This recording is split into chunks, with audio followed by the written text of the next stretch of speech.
नमस्ते नमस्ते नमस्ते। पढ़ाई हो रही है कि नहीं हो रही है? बीच में थोड़ा सा अंतराल हो गया था। असल में अब भैया कोरोना से हम परेशान हो गए, तो मौका भी आया कि लगा कि भैया थोड़ा सा पैम्पर करना खुद को बहुत ज़्यादा ज़रूरी है। तो हम निकल गए थे घूमने फिरने के लिए। आप लोग भी वीडियो देखे ही हो, लेकिन इसका मतलब ये थोड़ी ना है कि पढ़ाई लिखाई नहीं करना है। पढ़ाई लिखाई तो करना ही है, समझे? तो रिपोर्टर दीदी की क्लास में आप सबका एक बार फिर से स्वागत। नमस्कार नमस्कार नमस्कार। और हम लोग पढ़ा रहे हैं, यानी आप पढ़ रहे हैं और हम पढ़ा रहे हैं। क्या पढ़ा रहे हैं? पत्रकारिता के विभाग। पत्रकारिता के विभाग को लेकर हमने अलग अलग तरीके से आपको बातें समझाई हैं, बहुत सारा कुछ बताया है। पत्रकारिता की हर्टबीट के बारे में बताया है। तो अगर आपने वीडियो देखा तो अच्छी बात है, और नहीं देखा तो थोड़ा सा कष्ट कीजिए और थोड़ा सा पीछे जाइए, और जो इसके पहले के जो वीडियो है उनको देखिए। आपकी पढ़ाई, आपके टेक्स्ट मिल जाएंगे। तो कोरोना काल में चुनाव तो जान लेकर रहे, मत पूछिए, इतना दिमाग खराब होता है ना। अब तो नेता लोग को देखते ही मेरा अपना पारा हाई हो जाता है, लेकिन पब्लिक को देखकर भी पारा हाई होना चाहिए ना। अरे नेता लोग तो नेता, उन लोगों को तब काम ही है। अब आपका बिजनेस है, अब बिजनेस फैलेगा तो आप अपना बिजनेस देखेंगे तो पब्लिक को देखेंगे नहीं ना। तो नेता लोग के लिए जो जनता है ना, एक बिजनेस से ज़्यादा कुछ भी नहीं है। और जो भी स्टार प्रचारक आते हैं वो होते हैं एम्प्लॉय कर्मचारी। तो अब ये कहिए कि अगर बोल देगा, अगर ऑफिस आपका बोल देगा कि भैया तुमको जाना ही जाना है, आप जानते हैं कि वहाँ पे खतरा है, ठीक है, लेकिन जाना तो जाना ही है। मोदी हो, योगी हो, ममता बनर्जी हो, या कोई भी पार्टी हो, उन सारे नेता जो है उनकी स्थिति वो एक कर्मचारी की तरह ही, अपनी मर्जी से उनका कुछ भी नहीं करना है, वो आ रहे हैं। लेकिन आपको क्या लगता है, आपको अपनी चिंता करनी चाहिए कि नहीं करनी चाहिए? हम उन्हीं की आवाज़ में बात करेंगे, उनकी भाषा में बात करेंगे। और चुनाव है तो हमेशा की तरह हिंसा बमबाजी तो होगी ही, करने का क्या है। अब मेरा तो कहना था कि ऑनलाइन कर दो भैया, मुक्ति मिल जाए, लेकिन ना, कैसे सुन लेंगे। चलिए, ये कांड तो चलता ही रहेगा, तो हम करते हैं पढ़ाई, ठीक है, और बात करते हैं पत्रकारिता के अलग अलग विभागों पर फिर से, क्योंकि रास्ता लंबा है, प्रकरण लंबा है, पाठ लंबा है, बातें बहुत सी हैं, वक्त भी बहुत ज़्यादा है, लेकिन शुरुआत तो की जाए। तो बात हम करेंगे आज विदेश पत्रकारिता की। विदेश पत्रकारिता यानी घूमना फिरना किसको अच्छा नहीं लगता है? मंत्री से लेकर संतरी, संतरी से लेकर अधिकारी, जहाँ मौका मिला वहीं किसी विदेश यात्रा में जा रहे हैं, तो कभी यहाँ जा रहे हैं, कभी वहाँ जा रहे हैं। और अलग अलग राजदूत होते हैं, दूतावास होते हैं, सब जगह जाना पड़ता है, तो जाना पड़ता है। उनकी जो ड्यूटी है, ड्यूटी में यानी काम में बहुत सारी जिम्मेदारियाँ और उनके बीच करना है। तो विदेश नीति लेकिन देश के हिसाब से बहुत ज़रूरी होती है। विदेश नीति का जो सीधा मसला है वो हमारे देश की सुरक्षा से भी जुड़ा है और देश के सम्मान से भी जुड़ा है। आप जानते हैं हमारे पास चीन और पाकिस्तान जैसे पड़ोसी हैं, ठीक है, बीच बीच में बांग्लादेश का भी दिमाग खराब होता है, कई बार नेपाल का भी हो जाता है। तो ये सब मैनेज करना इसका काम है। देश विभाग जो विदेश मंत्रालय है वो ये करता है, यानी सारे जो भी देश हैं उनसे एक कनेक्शन बना के रखना। पता नहीं कब किसकी ज़रूरत पड़ जाए, सबको सबकी ज़रूरत पड़ती है, लेकिन हमको भी तो पड़ती है। तो ये तो कोई आपकी मदद तो तभी करेगा जब आपके रिश्ते उसके साथ अच्छे होंगे। तो ये रिश्तों को बनाए रखने का काम, मजबूत करने का काम, उसमें देश के हित को ध्यान रखने का काम ये विदेश मंत्रालय करता है। और जो इस हित को कवर करता है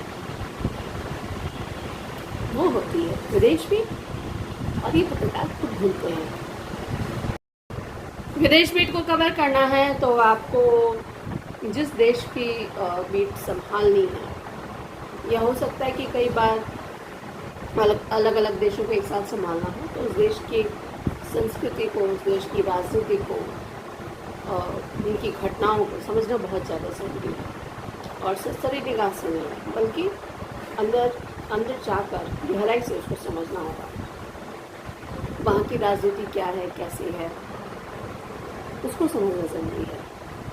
और जो हमारे जो अलग अलग संगठन हैं, जैसे यूएनओ हुआ, संयुक्त राष्ट्र संघ, विश्व स्वास्थ्य संघ, वर्ल्ड बैंक हुआ, इस तरह के जितने भी संगठन हैं, बहुत सारे संगठन हैं, बहुत सारे उनके कार्यालय होते हैं, उनको समझना बहुत ज़रूरी है।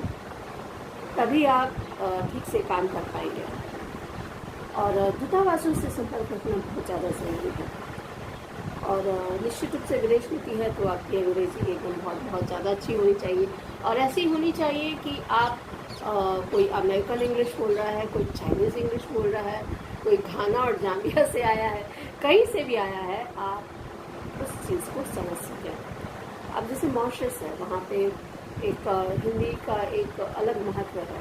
अब तो हिंदी तेज़ी से विकसित होती हुई भाषा है, पूरे विश्व में इसकी पहचान है, लोग सीख रहे हैं, तो ये बहुत बड़ा फ़ायदा है। लेकिन हिंदी और अंग्रेज़ी, ये दो चीज़ें जो हैं, ये जो भाषाएं हैं, अगर आप विदेश भी कवर कर रहे हैं तो आपको सीखनी बहुत ज़रूरी है। खैर, ये दोनों भाषाएं सीखनी इसलिए भी ज़रूरी है क्योंकि आप अगर देश में भी कोई अलग बीट भी करते हैं, तो और मान लीजिए कि कोई ऐसा है, कोई ऐसी बीट है, कोई ऐसा क्षेत्र है जहाँ पे विदेश से लोग जुड़े हैं, जैसे आमतौर पे जो बिज़नेस वाला जो हमने बताया था, व्यापार क्षेत्र जो उसमें होता है, उसमें आपको समझना होगा। तो वहाँ पे अलग अलग देश से लोग आते हैं, तो चीन, घाना, साउथ अफ्रीका, कनाडा, हर तरफ। तो आप अगर भाषा को समझेंगे तो आपको सहूलियत होगी, और बाकी जो चीज़ें मैंने बताई वो तो समझना है। तो ये आपके लिए अच्छा है, जितनी भाषा जानेंगे उतना आपके लिए अच्छा है। ठीक है।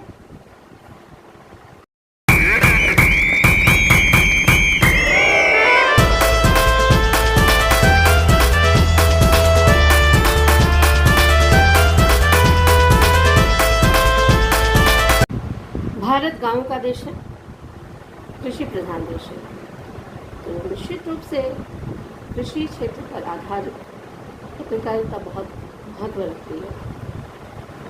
ग्रामीण क्षेत्रों को, उनकी समस्याओं को, उनकी बुनियादी ज़रूरतों को उभारना भी बहुत ज़रूरी है।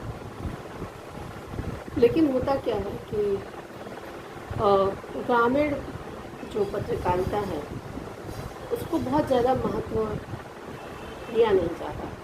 होता है, उसमें खबरें होती हैं, बहुत सारी खबरें होती हैं, और बहुत से पत्रकार इस पर काम भी करते हैं, बहुत सारे मीडिया संस्थान ऐसे देखते हैं, लेकिन कई बार ऐसा लगता है कि कहीं ना कहीं कुछ मिसिंग है। क्यों लगा मुझे ऐसा? क्योंकि आप सब जानते हैं कि कृषि आंदोलन चल रहा है, कृषि सुधार कानूनों को लेकर जो स्थिति है, उसमें किसानों को समझा पाना या किसानों का पक्ष समझ पाना ये बहुत आसान होता अगर मीडिया इसमें सही तरीके से काम करता। लेकिन सरकार के पक्ष और विपक्ष मार्ग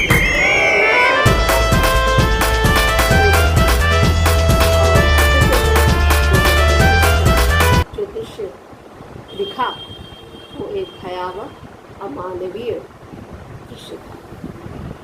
कौन जिम्मेदार था हम इसकी बात नहीं करते, लेकिन मुझे लगता है कि अगर यहाँ पे मीडिया ने जरा से भी समझदारी से काम लिया होता या मध्यस्थता की होती तो शायद ये नहीं होता।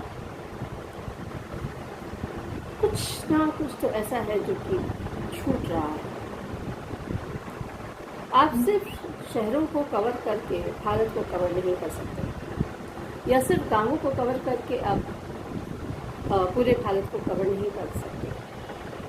आपको दोनों देखना है, संतुलन के साथ देखना है। ऐसे देखना है कि विरोध ना हो, किसी को ऐसा ना लगे कि किसी एक क्षेत्र को या एक वर्ग को बहुत ज़्यादा महत्व दिया जा रहा है, क्योंकि देश में जब बजट पेश किया जाता है तो उसका एक बड़ा हिस्सा क्षेत्र को या एक वर्ग को बहुत ज़्यादा महत्व दिया जा रहा है, क्योंकि देश में जब बजट पेश किया जाता है तो उसका एक बड़ा हिस्सा ग्रामीण अर्थव्यवस्था को मजबूत करने के लिए दिया जाता है। ज़रूरी है, लेकिन मुझे लगता है कि और ये भी सही है कि जब तक गाँव का विकास नहीं होता तब तक देश का विकास नहीं होगा। लेकिन मुझे लगता है कि ग्रामीण और कृषि पत्रकारिता महत्व इसलिए भी रखती है क्योंकि यहाँ पर आप एक पुल का काम करते हैं। गांव कनेक्शन एक मीडिया संस्थान में बहुत अच्छा काम कर रहा है और प्रकृति से जुड़े मुद्दे भी हैं, जैसे वाटर पोर्टल। इसके बाद जो भी आम अखबार हैं वो खबरें करते हैं, सब कुछ करते हैं, लेकिन कहीं ना कहीं एक वही प्रबंधन वाला मामला भी आ जाता है और सत्ता से समीकरण वाला भी मामला आ जाता है। वो सरकार को बता सकता है कि किस तरह की योजनाएं गाँव के लिए सही हैं, गांव के किसानों की ज़रूरत क्या है, वो क्या सोचते हैं, वे क्या समझते हैं, गांव की महिलाओं की क्या स्थिति है, वो क्या सोचती हैं, उनकी सामाजिक स्थिति कैसी है। और अगर पत्रकार सही मायने में काम करे तो मुझे लगता है कि जो गायन जैसी जो चीज़ें होती हैं उनमें काफ़ी हद तक रोक लगेगी। काम तो हो रहा है, क्योंकि जब आप बाल विवाह को देखते हैं जो कि बंगाल में बहुत ज़्यादा है, लेकिन वहाँ पे धीरे धीरे अलग योजनाएं हैं, उस पर काम हुआ तो धीरे धीरे स्थिति सुधर रही है। तो ये पत्रकारों की भूमिका यहाँ पर देखती भी है, लेकिन लगातार काम करने की ज़रूरत है। तो जाहिर सी बात है कि लगातार काम करना है तो आपको इतने लोग चाहिए।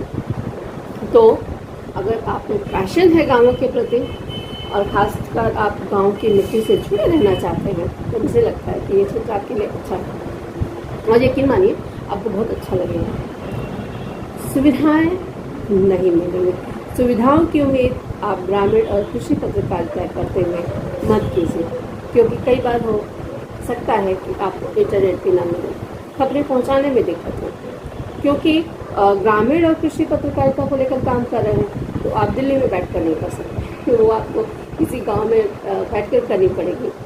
ऐसे गांव में कर सकते जहाँ पे कोई सड़क ही नहीं है, जहाँ पे पानी की व्यवस्था ही नहीं है, तो ऐसी हालत में काम करना पड़ता है पत्रकार को। तो ये बहुत मुश्किल है, लेकिन बहुत ज़रूरी है, बहुत चुनौतीपूर्ण है, जोखिम भी है, लेकिन एक संतुष्टि है। तो आपके मन में अगर पैशन है और काम करने का इन क्षेत्रों में तो ज़रूर कीजिए, तो अच्छा लगेगा। अगले क्षेत्र की ओर बढ़ते हैं।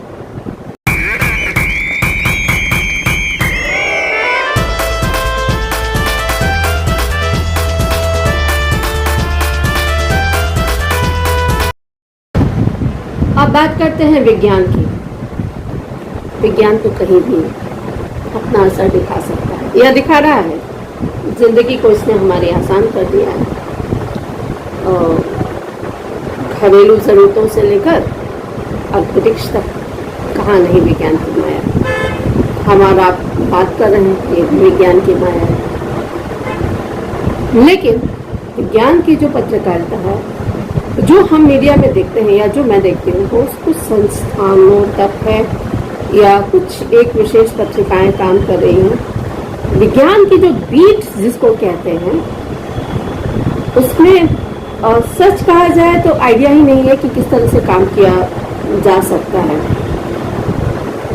क्योंकि विज्ञान और धर्म इन दोनों को सामने रखा जाए तो धर्म को हमेशा ही ज़्यादा प्राथमिकता मिलती है, लेकिन विज्ञान बहुत ज़्यादा ज़रूरी है। खासतौर से हमारी युवा पीढ़ी अगर इसको काम करे तो बहुत अच्छा होगा। इसके जो अलग अलग पक्ष हैं, सृजनात्मक पक्ष हैं, ध्वंसात्मक पक्ष हैं, दोनों को सामने लाना होगा। जो आविष्कार हो रहे हैं उनको सामने लाना होगा। जो दिक्कतें हैं, वैज्ञानिक किस तरह की परेशानी का सामना कर रहे हैं, उसको सामने लाना होगा। सरकार का ध्यान दिलाना कि इस संस्थान में ये काम हो रहा है या इसकी ये मुश्किल है, ये करना होगा, तो ये करेगा कौन? ये विज्ञान बीट देखने वाला पत्रकार करेगा। विज्ञान बीट ऐसा है क्षेत्र जहाँ स्कूलों से इसकी ज़रूरत है, क्योंकि हर स्कूल में सुविधाएं नहीं है ना, प्रयोगशालाएं नहीं है। ऐसे में जब आपका कैमरा वहाँ पे पहुँचता है तो बच्चे सीखते हैं, चीज़ें सामने आती हैं। जीवन को आसान बनाने वाले गजट के बारे में बताइए, कंप्यूटर के बारे में बताइए, रॉकेट के बारे में बताइए, घरेलू उपकरणों में कैसे परिवर्तन आ सकता है वो बताइए, और ये भी बताइए कि पर्यावरण के अनुकूल होकर आविष्कार कैसे किए जा सकते हैं। जैसे प्लास्टिक से सड़कें बन रही हैं और अब तो गोबर से लकड़ी भी बन रही है, तो इस तरह के जो आविष्कार हैं वो भी एक विज्ञान ही है। तो ऐसा विज्ञान जो हमारे जीवन को पर्यावरण के और अधिक नज़दीक करते हैं, ऐसे आविष्कारों को सामने लाना, ये भी पत्रकारिता पीठ के पत्रकारिता जो विज्ञान पीठ कवर करते हैं उनका काम है। लेकिन विज्ञान पीठ बोल के पत्रकार आपको मीडिया संस्थानों में ना के बराबर मिलेंगे, क्योंकि वो चेतना बहुत कम है। एक आम पत्रकार ही करता है, और कई बार तो एक नौसिखिया पत्रकार भी करता है, क्योंकि जो प्रेस कॉन्फ्रेंस होते हैं वो भी बहुत कम होते हैं। बहुत जल्दी अगर बहुत ज़रूरी आविष्कार हुआ तब होता है, वरना विज्ञान पीठ को बहुत ज़्यादा देखा नहीं जाता, लेकिन इसमें स्कोप बहुत है। तो आप विज्ञान के विद्यार्थी हैं तो ज़रूर काम कीजिए, और रॉकेट से लेकर कोरोना वैक्सीन तक, कंप्यूटर से लेकर जितनी भी चीज़ें हैं उन सबको सामने लाइए। पत्रकारिता के विभाग बताने की स्थिति में हम लगभग अंतिम चरण पे पहुंच रहे हैं। तो आज मैंने जो आपको बात बताई वो पत्रकारिता के महत्वपूर्ण विभागों की ओर थी, जो कि अखबार में होती हैं। इसके बाद हम बात करेंगे अलग अलग मुद्दों को लेकर पत्रकारिता की, यानी बाल पत्रकारिता, खोजी पत्रकारिता, महिलाओं के मुद्दों को लेकर पत्रकारिता, ऐसी बहुत सारी बातें हैं। तो जो मुख्य जो वीडियो है जो अलग अलग विभागों वाला, वो हम आज ख़त्म कर रहे हैं। जो बचा खुचा होगा वो अगले वीडियो में हम आपको बताएंगे। तो पढ़ते रहिए और रिसर्च करते रहिए, शोध करते रहिए, और कुछ भी प्रश्न हो तो हमें ज़रूर बताइए। तो आज के लिए बस इतना ही, हमें इजाज़त दीजिए, अगली बार फिर से मुलाकात होगी। नमस्कार।